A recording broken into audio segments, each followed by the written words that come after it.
देखिए, गोरखपुर में हुए कारोबारी मनीष गुप्ता की हत्या के केस की यूपी सरकार ने सीबीआई जांच की सिफारिश कर दी है। यानी अब सीबीआई जांच में इस केस की सच्चाई सामने आने की संभावनाएं बढ़ गई हैं।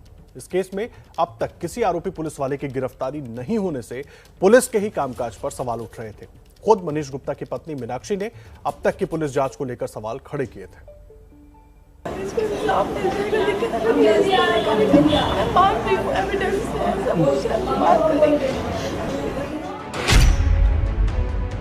पति की संदिग्ध परिस्थितियों में 4 दिन पहले हुई मौत के बाद से मीनाक्षी गुप्ता की आंखों से आंसू थम नहीं रहे हैं। मीनाक्षी के ऊपर जैसे अचानक कोई पहाड़ टूट पड़ा।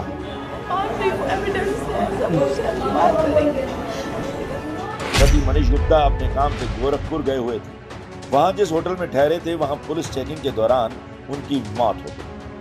पुलिस का कहना है कि मौत गिरने से लगी चोट से हुई है, जबकि मीनाक्षी का आरोप है कि उनकी जान पुलिस वालों ने ली। मीनाक्षी ने नामजद रिपोर्ट भी दर्ज करवाई, लेकिन अभी तक किसी की गिरफ्तारी नहीं होने से अब मीनाक्षी का पुलिस से भरोसा उठने लगा है। कल रात में भी मेरी बात हुई है और सीबीआई जांच तो कंफर्म है, इसमें मैं करा के रहूंगी। इस मामले में अभी भी सवाल यही बना हुआ है कि आखिर मनीष गुप्ता की मौत कैसे हुई। इस बारे में एबीपी न्यूज ने ढूंढ निकाला है उस दिन की घटना के चश्मदीद को। मनीष के दोस्त हरबीर उसी कमरे में थे जब यह घटना हुई।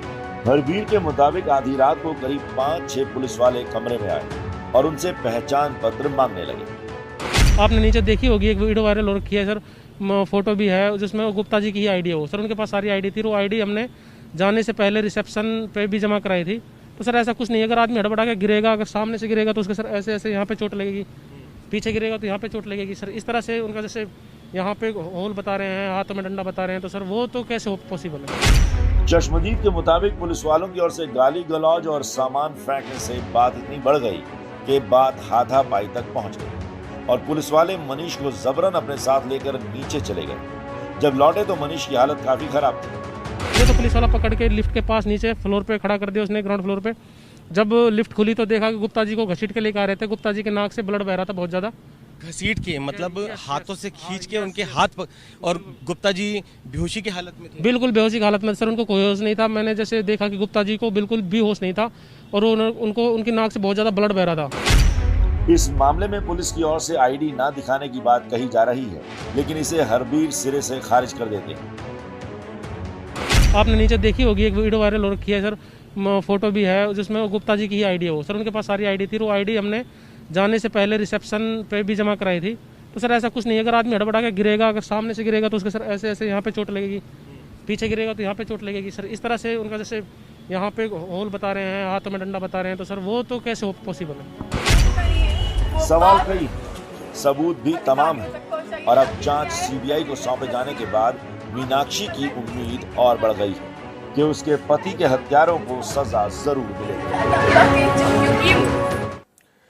और देखिए, इस खबर पर पूरा अपडेट देने के लिए हमारे साथ संजय त्रिपाठी जुड़ गए हैं। सीधा उनका रुख कर लेते हैं। संजय, सबसे बड़ा सवाल यह है इस पूरे मामले में अभी तक कि वो आरोपी पुलिस वाले आखिर है कहां? क्यों नहीं यूपी पुलिस उन तक पहुंच पा रही है?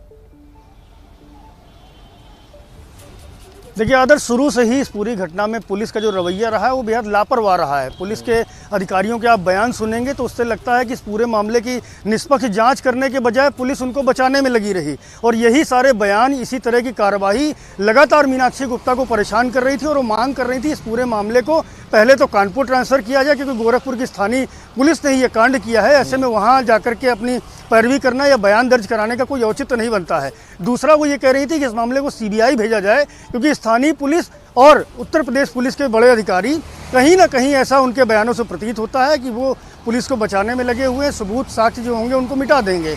और कल जब राज्य सरकार की ओर से संस्तुति भेजी गई है सीबीआई जांच के लिए तो मीनाक्षी गुप्ता ने संतोष जताया है। हालांकि वो सवाल खड़ा कर रही हैं कि पुलिस बड़े बड़े कांड में आरोपियों को गिरफ्तार करके ले आती है और इसमें उन्हीं के 6 साथी इन्वॉल्व हैं जिनके खिलाफ एफआईआर दर्ज है। अब तक किसी की भी गिरफ्तारी नहीं की गई। ये बड़ा सवाल है कि आखिरकार पुलिस क्यों नहीं उन लोगों को पकड़ती है जिन्होंने ये पूरा कांड किया है। पोस्टमार्टम रिपोर्ट आप देखेंगे, स्पष्ट हो चुका है साफ तौर पर कि उनके शरीर पर इंजरीज थी, उनको मारा पीटा गया था। जो दोस्त साथ में रुके थे उनके बयान आप सुनेंगे तो साफ ये निकल करके आता है कि ये पूरी घटना जो हुई है ये पुलिस का जो रसूख है, पुलिस की जो हनक है, उसके आगे ना झुकने के चलते हुई है।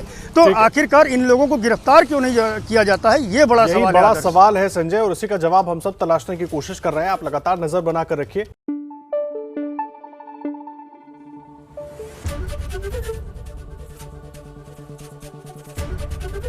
एबीपी न्यूज आपको रखे आगे।